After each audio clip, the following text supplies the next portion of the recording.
নূহ আলাইহিস সালাতু ওয়াস সালামের জামানায় বিশাল বড় বন্যা হয়েছে। এই বন্যার সময় এই 5টা খোদা শয়তান ইবলিস খুব ভালোভাবে এগুলারে সংরক্ষণ করছে। নূহ নবীর জামানা আর ইব্রাহিম নবীর জামানার মাঝে 2 জন নবী আল্লাহ দুনিয়াত পাঠাইছে, একজন হুদ আর একজন সালেহ। এই সামুদ জাতি বংশ পরম্পরায় এই 5 খোদা পাইছে। সালেহ নবীকে বললেন, আমরা তোমাকে চ্যালেঞ্জ দিলাম, তুমি মেলার মধ্যে চলো, তুমি তোমার এক আল্লাহকে ডাকবা, আমরা আমাদের 5 জন খোদাকে ডাকবো। সালেহ নবী চ্যালেঞ্জ গ্রহণ করলেন, মেলার মধ্যে গেলেন। যাওয়ার পর সামুদ জাতিকে বললেন, তোমরা তোমাদের 5 জন খোদাকে আগে ডাক দাও। তারা 5 জন খোদা ডাক দেয়, ও ওয়াদ্দুন সুওয়াউন ইয়াগুস ইয়াউক ওয়া নাসরুন, তাদেরকে ডাক দেয়। 5 খোদা তাদের ডাকে সাড়া দেয় না। এবার সামুদ জাতি বলল, সালেহ পয়গম্বর, তুমি তোমার এক আল্লাহর কাছে তুমি বলো, আল্লাহ যদি তোমার চাহিদা পূরণ করে দেয়, আমরা সবাই দলে দলে তোমার দলে প্রবেশ করার ওয়াদা করলাম। সালেহ নবী হাত তুললেন আল্লাহর কাছে দোয়া করার জন্য। যেই মাত্র দোয়া করবে, আল্লাহ সামুদ জাতি আইসা কয়ে, সালেহ পয়গম্বর, তুমি দোয়া করলে হবে না, আমাদের চাহিদা আল্লাহর কাছে বলো। আল্লাহ যদি আমাদের চাহিদা পূরণ করতে পারে, তাহলে আমরা বুঝবো আল্লাহ একজন আছে। সালেহ নবী বললেন, বলো তোমরা কি বলতে চাও? সামুদ জাতি কয়, আল্লাহকে বলো, আইয়ুরিয়ানা নাকাতান মিন হাযাল জাবালিল্লাযী উদিআত মিনাস সখরা, এই যে একটা পাহাড় দেখা যায়, যে পাহাড়টা পাথর দিয়ে তৈরি করা, আল্লাহকে বলো এই পাহাড়ের ভিতর থেকে জ্যান্ত মহিলা একটা উটনি আমাদেরকে বের করার জন্য বলো। এবার আপনারা বলেন, পাহাড়ের ভিতরে কি উট থাকে? আপনারা না যেভাবে বলছেন মনে হয় এই এলাকায় থাকে। আরে পাহাড়ের ভিতরে কি উট থাকে? তো এটা আগের জোরে বলতে পারলেন না? আসতে বলার অর্থ তো এরকম হয় যে হয়তো আমার তো জানা নাই, গাজীপুর থাকতে পারে, যে থাকে বলেন, সমস্যা নাই। পাহাড়ের ভিতর বলতে আবার পাহাড়ের আশেপাশে না, অর্থাৎ যে পাহাড়টা তৈরি এটার ভিতরে। তো সালেহ নবী আল্লাহর কাছে দোয়া করবে, আল্লাহ আপনি এই পাথরের পাহাড়ের ভিতর থেকে একটা উটনি বের করে দেন। যেই মাত্র দোয়া করবে, সামুদ সম্প্রদায় ঈশা কয়, না না, এই দোয়া করলে হবে না। কয় কেন? কয় যদি আগে থেকে থাকে ভিতরে। আল কামিল ফি তারিখের মধ্যে আল্লামা ইবনুল আসির রহমতুল্লাহি আলাইহি লম্বা আলোচনা আনছেন। তো বলো, কি বলবো তোমরা বলো। এবার তারা বলল, আল্লাহকে বলো, আইয়ুরিয়ানা নাকাতান, আল্লাহ যেন একটা উটনি দেখায় এই পাহাড়ের যে কোনো একটা পাথর থেকে। প্রথম বলল পাহাড়ের ভিতর থেকে, এরপর বলল যে কোনো একটা পাথর। সালেহ নবী হাত তুললেন, আল্লাহ যেই মাত্র দোয়া করবে, সামুদ জাতি কয়, না না, এই দোয়া করলে হবে না, যদি যে কোনো পাথরের ভিতর উটনি থাকে। তো যেই মাত্র এই কথা বলছে, কয় পাথরের ভিতর যদি উটনি থাকে, কি জ্ঞান বুদ্ধি নিয়ে চলে, পাথরের ভিতর বলে উটনি থাকে। তো সালেহ নবী বলেন, বলো তোমরা কি বলবো। এবার তারা তাকায় দেখে আলাদা একটা পাথর দেখা যায় এক জায়গায় পড়ে আছে। ডাক দিয়া বলে, সালেহ পয়গম্বর, আল্লাহকে বলো, আইয়ুরিয়ানা নাকাতান মিন হাদিহিস সখরাতিল মুনফারিদা, এই যে পৃথক একটা পাথর দেখা যায়, এই পাথরের ভিতর থেকে জ্যান্ত মহিলা একটা উটনি যেন বের করে দেখা দেয়। সালেহ নবী হাত তুলে বললেন, আল্লাহুম্মা আরিনা নাকাতান মিন হাদিহিস সখরাতিল মুনফারিদা, আল্লাহ তুমি আমাদেরকে এই যে পৃথক একটা পাথর দেখা যায়, এই পাথর থেকে জ্যান্ত মহিলা একটা উটনি তুমি বের করে দেখা দাও। যেই মাত্র সালেহ নবী দোয়া করতে লাগলেন, তারা পাথরের দিকে তাকায় দেখে তাতামাখাজু কামা তাতামাখাজুল হামেলা, গর্ভবতী নারীর পেটে বাচ্চা আসলে পেটটা যেমন বড় হয়ে যায়, তাকায় দেখে পাথরের পেট আল্লাহ কুদরতি ভাবে বড় বানায় দেয়। সব ক্ষমতার মালিক কে? অবাক হয়ে মানুষগুলা তাকায় আছে। সালেহ নবী বললেন, অপেক্ষা করো। এবার তারা তাকায় দেখে শাক্কাতিস সখরা, পাথর ফেটে যায়, পাথরের ভিতর থেকে জ্যান্ত মহিলা একটা উটনি হাঁটতে হাঁটতে সামুদ জাতির সামনে উপস্থিত হয়ে যায়। সালেহ নবী বললেন হেদায়েত গ্রহণ করে নাও। তারা কয় এখন না, আরো বাকি আছে। কয় কি বাকি? কয় আল্লাহরে বলো এই যে মহিলা উটনি এটার ভিতর থেকে আমাদেরকে দুধ পান করাইতে বলো আল্লাহকে। সালেহ নবী বললেন বাচ্চা ছাড়া কিভাবে দুধ পান করাবে? কয় যে আল্লাহ পাথর থেকে উটনি বের করে দেখাইলেন ওই আল্লাহ বাচ্চা ছাড়া দুধ পান করায় দেখাইতে পারেন। সালেহ নবী দোয়া করলেন আল্লাহ মেহেরবানি করে সামুদ জাতিকে আপনি প্রাণীর দুধ পান করায়া দেন।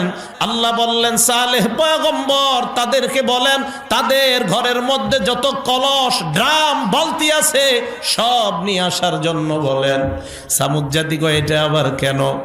সালেহ নবী বললেন আল্লাহর হুকুম, তোমরা নিয়ে আসো। সবাই তাদের যত পাত্র আছে কলস ড্রাম যা কিছু আছে সব নিয়ে উপস্থিত হয়ে যায়। এবার আল্লাহ বললেন উটনির ওলানের মধ্যে হাত দাও। উটনির ওলানে যেই মাত্র হাত দেয় উটনি থেকে এত পরিমাণ দুধের ব্যবস্থা আল্লাহ করে দিলেন। ওই কলস ড্রাম সব ভর্তি হওয়ার পর উল্টা মাটির মধ্যে দুধ পড়া আরম্ভ হয়ে যায়। সালেহ নবী বললেন হেদায়েত গ্রহণ করে নাও। কয় আরো কিছুদিন দেখি। আল্লাহ এবার বিধান দিয়ে দিলেন সালেহ নবী আপনি জনগণকে জানায়া দেন হাদিহি নাকাতুল্লাহি লাকুম আয়াতান ফাদারুহা তাকুল ফি আরদিল্লাহ। এটা হলো আল্লাহর কুদরতি একটা উটনি। ফাদারুহা এই উটনিকে জমিনের মধ্যে তোমরা স্বাধীনভাবে ছেড়ে দাও। তাকুল ফি আরদিল্লাহ আল্লাহর জমিনে যেখান থেকে মন চায় খাবে। আরেকটা বিধান আল্লাহ দিয়ে দিলেন ওয়ালা তামাসসুহা বিসুইন, সাবধান এটার শরীরে কেউ যেন খারাপ ভাবে কখনো স্পর্শ না করে, কেউ যেন আঘাত না করে, কেউ যেন পিটা না দেয়। আল্লাহ বলেন ফায়াখুযাকুম আযাবুন করিব, যদি এটার শরীরে আঘাত করো তাহলে তোমাদের উপর অতি নিকটের একটা আযাব সবার উপরে আসবে। ভালো করে বুঝেন, অপরাধ করবা দুই একজন গজব হবে পুরা এলাকার উপর। এই জন্য আল্লাহর নবী বলেন একটা দল আসে ইয়াগজু যেই সুনীল কাবা, কিয়ামতের আগে একটা দল কাবা শরীফের উপর হামলা চালানোর জন্য যাবে। এদের মধ্যে এমন লোক থাকবে যারা ব্যবসার জন্য মদিনায় যাবে, মক্কায় যাবে। আরেক দল থাকবে হজ করার জন্য যাবে। এদের মধ্যে আরেক দল যারা কাবার উপর হামলা করার জন্য যাবে।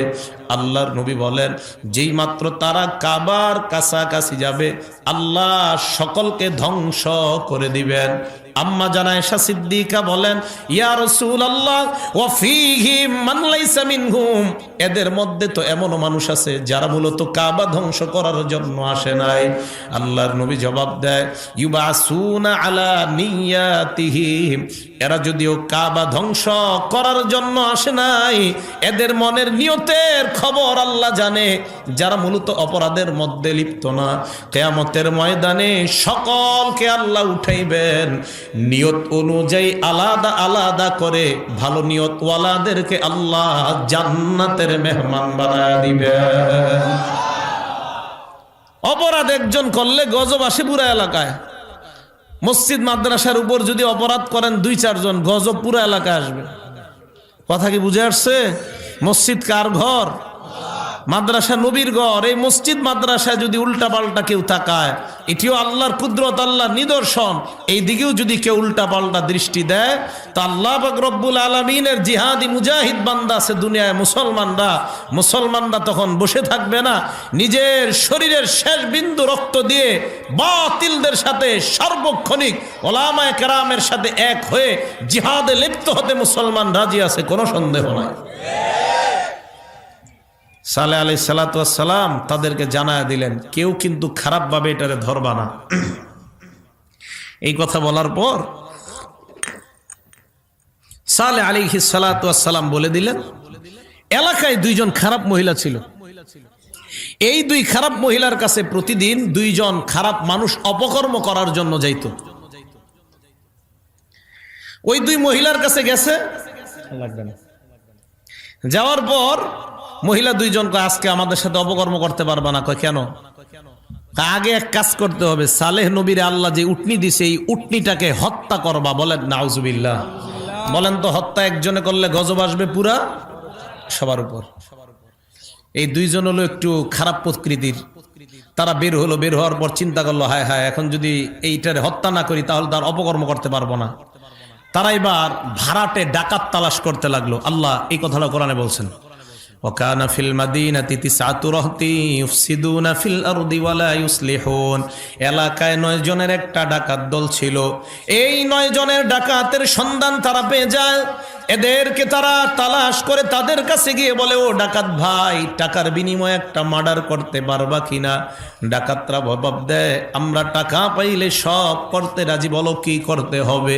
তারা বলল, আল্লাহর যে কুদরত, সালেহ নবীকে যে উটনি আল্লাহ দান করলেন, এই উটনিটা রাতের বেলা হত্যা করবা। বলেন নাউজুবিল্লাহ। 9 জন ডাকাত জবাব দেয়, টাকার বিনিময়ে মানুষ হত্যা করি, আর একটা প্রাণী হত্যা করা কোনো ব্যাপার না। ভালো করে মনে রাখবেন, হত্যা করা ইসলাম ধর্মে কোনোভাবে সমর্থন করে না, অন্যায়ভাবে হত্যা করাকে। আব্দুল্লাহ ইবনে ওমরের বর্ণনা, আল্লাহর নবী বলেন, মান কতালা মুআহিদান লাম ইয়ারাহ রাইহাতাল জান্নাহ ওয়া ইন্না রিহাহা তুজাদু মিন মাসিরাতি 40 আমা। আল্লাহর নবী বলেন, কোন মুসলমান যদি অন্যায়ভাবে কোন মুসলমানকে হত্যা করে, এই মুসলমানটা জান্নাতের ঘ্রাণও পাবে না, অথচ জান্নাতের ঘ্রাণ 40 বছরের দূরে থেকে জান্নাতীর নাকের মধ্যে আল্লাহ পৌঁছায় দেন।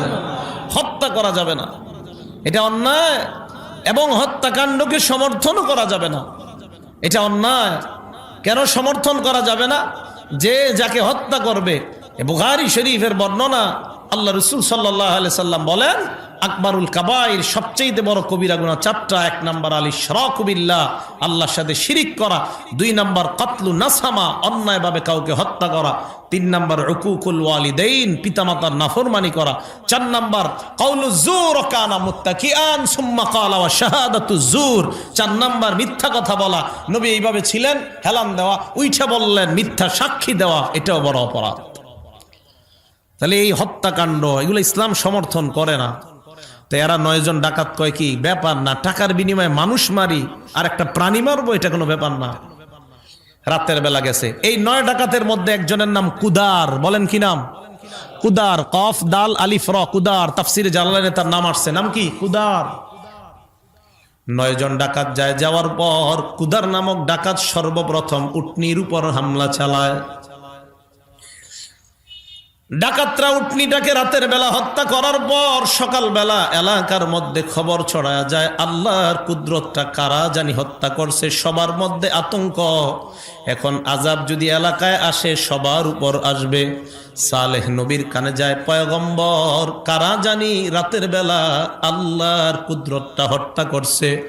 সালেহ নবী উটনির কাছে আসলেন আর বললেন, কারা এই কর্মটা করলা? তাড়াতাড়ি বলো, অন্যথায় আল্লাহ আমাকে জানায়া দিবে। 9 জন ডাকাত, তারা বলে, নবী যেহেতু আল্লাহর মাধ্যমে জেনে নিবেন, চলো একটা কাজ করি, আজকে রাত্রে নবীকেই হত্যা করি। বলেন নাউজুবিল্লাহ। শুধু তাই নয়, তারা শপথ করলো, ক্বালু তাকাসামু বিল্লাহি লানুবাইয়িতান্নাহু ওয়া আহলাহু সুম্মা লানাকুলান্না লিওয়ালিয়িহি মা শাহিদনা মাহলিকা আহলি। আমরা রাতের বেলা সালেহ নবী এবং তার পরিবারের উপর রাতে হামলা চালাবো। এরপর আমরা তার পরিবারকে বলবো, মা শাহিদনা মাহলিকা আহলি, এই হত্যাকাণ্ডের ব্যাপারে আমাদের কোনো জানা নাই, কোনো জ্ঞান নাই। রাতের বেলা হত্যাকাণ্ড করব, যেই ভাবনা সেই কাজ। 9 জন ডাকাত রাতের বেলা তালাশ করতে করতে সালেহ নবীর বাড়ি পর্যন্ত পৌঁছে যায়। সালেহ নবীর বাড়ির সামনে একটা পাহাড়, এই পাহাড়ের পিছনে গিয়ে 9 জন ডাকাত পলায়ন করলো। ডাকাতরা পরামর্শ করলো, নবী যখন রাতের বেলা ইবাদত করার জন্য জাগ্রত হবে, তখন তার উপর আমরা হামলা চালাবো। যেই মাত্র নবী রাতের বেলা উঠলেন সালাত আদায় করার জন্য, এই 9 জন ডাকাত আল্লাহর নবী সালেহের উপর আক্রমণ করতে যায়। কে যেন উল্টা তাদের উপর আক্রমণ চালায়। আশেপাশে তাকায় দেখে কেউ নাই, কে আক্রমণ চালায়? এবার দ্বিতীয়বার আবার আক্রমণ চালায়। দ্বিতীয়বার কে যেন আবার তাদের উপর আক্রমণ চালায় দেয়। তারা চিন্তা করলো, তৃতীয়বার ফাইনাল আক্রমণে সালেহ নবীকে আমরা বিদায় করব। যেই মাত্র তৃতীয়বার হামলা করার জন্য যায়, কে যেন ফাইনাল আক্রমণ করে তাদেরকেই বিদায় করে দেয়। আল্লাহু আকবার। চোরারা রাতে চুরি করলে সকালে যদি ঘরে না আসে, মা বাবা টেনশন, কিরে কই আমার ছেলে, কোন বাড়ির চেয়ারম্যান জানি বাইন্দা রাখছে গাছের সাথে, আল্লাহ জানে, নাকি কোনো পুকুরে ফালায় রাখছে জনগণ মাইরা, নাকি জেলে আছে, না থানায় আছে, না গাজীপুর থানায় গিয়া পামু। চোরাগো মা বাবা কিন্তু এইটাই চিন্তা করে। তো ডাকাত 9 জনের মা বাবা দেখে ছেলেরা বাড়িতে আসে না, ঘটনা কি কই গেল? তালাশ করতে করতে ওই রাস্তায় গেছে। আমগো ছেলেগুলারে দেখছো? রাতের বেলা তো দেখছিলাম এই রাস্তা দিয়ে কই জানি যায়। তালাশ করতে করতে তারা রাস্তার শেষে গিয়া দেখে একটাই বাড়ি আছে, সালেহ নবীর বাড়ি, আর কারো বাড়ি নেই। ডাক দিলেন, আপনি কি আমাদের ছেলেদের ব্যাপারে জানেন? উনি জবাব দিলেন না, আসলে উনি জানে না। তালাশ করতে করতে 9 জনের 9টা লাশ পাহাড়ের পিছনে পাইছে। লাশগুলো আনার পর তারা বলল, এই হত্যাকাণ্ড কে করছে? আপনি যদি না করেন, সালেহ নবী বললেন, বিশ্বাস করো আমি এই হত্যাকাণ্ডের ব্যাপারে কিছুই জানি না। সালেহ নবীকে তারা হুমকি দিল, আপনি এই হত্যাকাণ্ড করছেন, তোমার খবর আছে। এই হুমকি দিয়ে যখন তারা চলে যায়, আল্লাহ পাক রব্বুল আলামিন সালেহ নবীকে জানায়া দিলেন, পয়গম্বর তাদেরকে জানায়া দেন, রাতের বেলা আমার নবীকে তারা মারতে চায়, আমি আল্লাহ ফেরেশতাদের মাধ্যমে তাদেরকে শেষ করে দিলাম। এই জন্য মুসলমান আলেম উলামা এদের যে শক্তিটা, এটা হলো নেয়ামতি শক্তি, আর অন্যদের যে শক্তি এটা হলো বিভিন্ন কৌশলগত শক্তি। ভালো করে মনে রাখবেন, ওলামাদের শক্তি, ওলামাদের পাওয়ার, এটা হলো নেয়ামতি পাওয়ার। অন্যদের পাওয়ার এটা হলো কৌশলগত পাওয়ার। কৌশলগত পাওয়ারের মেয়াদ থাকে 10 বছর, 12 বছর, 15 বছর, 100 বছর, এরপর এটার মেয়াদ আর থাকে না। নেয়ামতগত যেই পাওয়ার, এই পাওয়ার এমন একটা পাওয়ার, এটার সম্পর্ক সরাসরি আল্লাহর আরশের সাথে। এই পাওয়ারের কারণে আল্লাহর কসম, যেই দেশের মধ্যে নেয়ামতি শক্তির পাওয়ার বেশি আছে, খোদার কসম, যারা ওই দেশের উপর লুলুপ দৃষ্টি দেয়, ওই দেশের উপর লুলুপ দৃষ্টি দিয়ে তারা কখনো সফল হতে পারবে না।